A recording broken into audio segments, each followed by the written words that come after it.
دوستو پاسداران انقلاب یعنی IRGC یعنی اسلامک ریولوشنری گارڈ کارپس 16 مارچ کو جوابی کارروائی آپریشن ٹرو پرومس 4 کے دوران ہونے والی پیش رفت کے بارے میں اپنا 41واں بیان جاری کیا ہے۔ لگاتار IRGC کی طرف سے حملے کیے جا رہے ہیں۔ یہ بڑی خبر آپ کو دے رہے ہیں، ایسا نہیں ہے کہ جنگ کے اتنے دنوں بعد اسرائیل جو ہے وہ اس کو کہیں سے راحت مل رہی ہے، بالکل راحت نہیں مل رہی ہے۔ نہ اسرائیل کو راحت ہے، نہ امریکی مفادات کو راحت ہے، چاہے وہ کسی بھی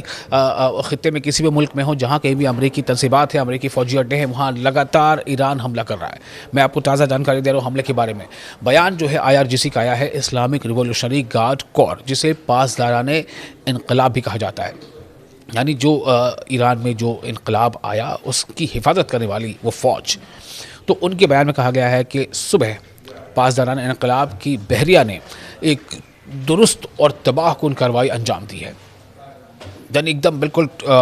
جو ٹارگٹ کو نشانہ بناتے ہوئے، جس میں امریکی دہشت گرد افواج کے زیر استعمال الزفرہ ایئر بیس کے مرکزی اسلحہ ذخیرہ گودام کو نشانہ بنایا گیا۔ آپ سوچیں، یہ میں آپ کو بتا رہا ہوں کہ کس طرح سے جو ایرانی جو میڈیا ہے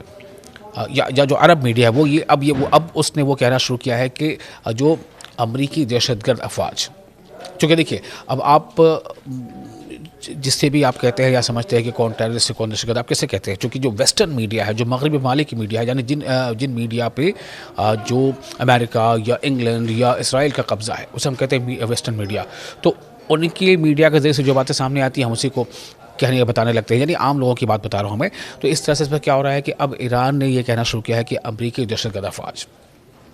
IRGC کے بیان کے مطابق امریکی ایئر بیسز میں شدید دھماکے ہوئے ہیں، شدید، جس کے نتیجے میں وہاں سے انخلاء کا حکم جاری کرنا پڑا ہے،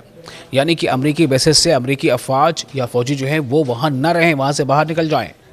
وہاں سے کہیں اور سیف جگہ پہ چلے جائیں، یہ حکم جاری کرنا پڑا ہے فوجیوں کو۔ آپ اندازہ کریں، IRGC یعنی اسلامک ریولوشنری گارڈ کارپس کے مطابق امریکی دہشت گردوں کو مجبوراً الزفرہ ایئر بیسز سے اپنے لڑاکا طیارے ہٹانا پڑے ہیں اور انہیں اندرون ملک موجود دیگر اڈوں پر منتقل کرنا پڑا ہے۔ تو امریکہ اور اسرائیل یہ دونوں مل کر جس طرح سے ایران پر انہوں نے حملے کرنے کا سوچا تھا کہ عمران پر حملہ کریں گے اور ان کی جو لیڈرشپ ہے ان کو ایک جھٹکے میں جو ہے ختم کر دیں گے، اور بس اسرائیل جو اپنے ہاتھ میں جو کر لے گا ایران کو، اور امریکہ اور اسرائیل مل کر ایران پر جو ہے جیسے چاہیں گے اس طرح سے وہاں پر حکومت کریں گے، یا جیسے چاہیں گے جس شخص کو چاہیں گے وہاں کا حاکم بنا دیں گے۔ لیکن ایسا ہوتا نظر نہیں آ رہا ہے، بلکہ جو ایرانی قوم ہے ان میں اگر تھوڑا بہت انتشار بھی تھا تو وہ اور یکجہتی ان میں بڑھ گئی ہے، وہ یونائٹڈ ہو گئے ہیں۔ امریکہ اور اسرائیلی حکومت نے 28 فروری کو، جی ہاں 28 فروری کو اسلامی انقلاب کی رہنما آیت اللہ سید علی خامنئی سمیت کئی اعلیٰ فوجی کمانڈروں اور شہریوں کے قتل کے بعد ایران کے خلاف ایک بڑے پیمانے کی بلا اشتعال فوجی مہم شروع کی۔ بلا اشتعال مطلب ان پرووکڈ، یعنی جس کے لیے ایران نے اکسایا نہ ہو، لیکن آپ نے اس پر حملہ کر دیا۔ ان حملوں میں ایران بھر میں فوجی اور شہری مقامات پر وسیع فضائی حملے شامل رہے، جن کے نتیجے میں بڑی تعداد میں جانی نقصان اور بنیادی ڈھانچے کو شدید نقصان پہنچا۔ اس کے جواب میں ایرانی مسلح افواج نے جوابی کارروائیاں کرتے ہوئے مقبوضہ علاقوں اور خطے میں موجود امریکی اور اسرائیلی اڈوں کو میزائلوں اور ڈرونز کی لہروں سے نشانہ بنایا۔ اب آپ کو یہ بتا رہا ہوں کہ مقبوضہ اڈوں کا مطلب کیا ہے۔ جواب میں جو ایران حملے کر رہا ہے اس میں ایرانی مسلح افواج نے جوابی کارروائیاں کرتے ہوئے مقبوضہ علاقوں، مقبوضہ یعنی کہ وہ تمام علاقے جس پر اسرائیل نے قبضہ کیا ہے، چاہے وہ ویسٹ بینک کا کچھ علاقہ ہو یا لبنان سے سٹی سرحد کا علاقہ ہو، تو وہ علاقے جو اسرائیل لگاتار حملے کر کر کے اور دھیرے دھیرے اپنے وہ پیر پسارتا رہا اور عرب ملکوں کی یا فلسطینیوں کی زمینوں کو اپنے میں ملاتا رہا، تو ان تمام مقبوضہ علاقوں پر ایران چن کر حملہ کر رہا ہے، خاص طور سے تاکہ وہاں جن لوگوں کو اسرائیل نے بسایا ہے، جن یہودیوں کو، وہ وہاں سے بھاگے، ان میں ڈر اور دہشت پیدا ہو۔ یہ ایران کی اپنی اسٹریٹجی ہے، اور واقعی ایران اپنی اسٹریٹجی میں کامیاب ہے۔ خطے میں موجود امریکی اور اسرائیلی اڈوں کو بھی میزائلوں اور ڈرونز کی لہروں سے لگاتار نشانہ بنایا جا رہا ہے۔ آپ کو پتہ ہے نا کہ کس طرح سے، جب آپ کو یاد ہوگا کہ 2025 میں جب 12 دنوں کی جب جنگ چلی تھی، جس میں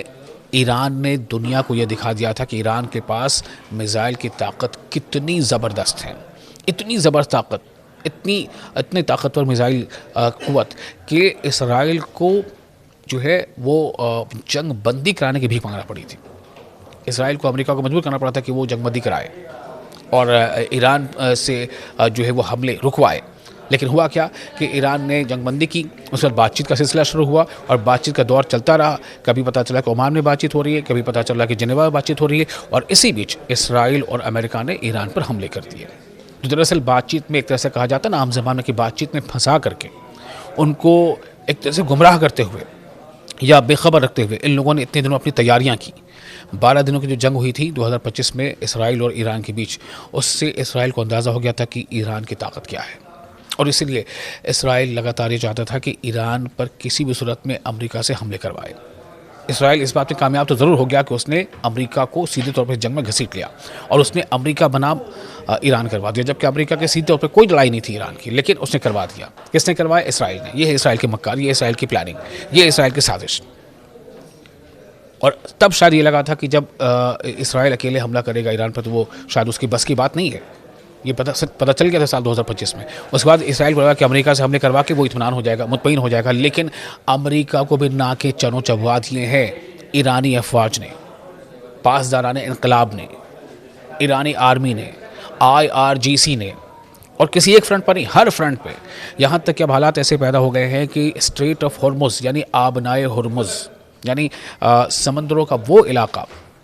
جہاں سے ہو کر یورپ سے ایشیا کی طرف تمام جو بڑے بڑے سمندری جہاز گزرتے ہیں، وہ اس پر اسرائیل نے اپنا کنٹرول کر لیا ہے، معافی جگہ ایران نے. اور ایران نے صرف کنٹرول کر لیا بلکہ ایران جو ہے لگاتار وہاں سے گزرنے والے ٹینکروں یا بڑے بڑے جہازوں کو نشانہ بھی بنا رہا ہے. اور ایران نے صاف اعلان کر دیا ہے کہ اس اسٹریٹ آف ہرمز سے بنا ایران کی مرضی کے کوئی جہاز نہیں گزر سکتا. ایران کا کیا کہنا ہے؟ ایران کا کہنا ہے کہ جو کوئی بھی دیش چاہتا ہے کہ اسٹریٹ آف ہرمز سے اس کے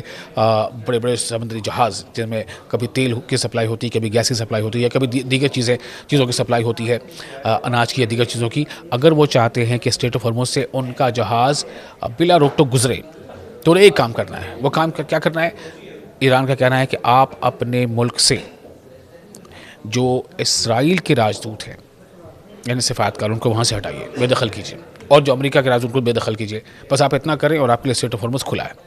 اب آپ دیکھیں کہ ڈونلڈ ٹرمپ کو ایسا لگنے لگا کہ شاید امریکہ اکیلے اس وبال سے جان نہیں چھڑا سکتا،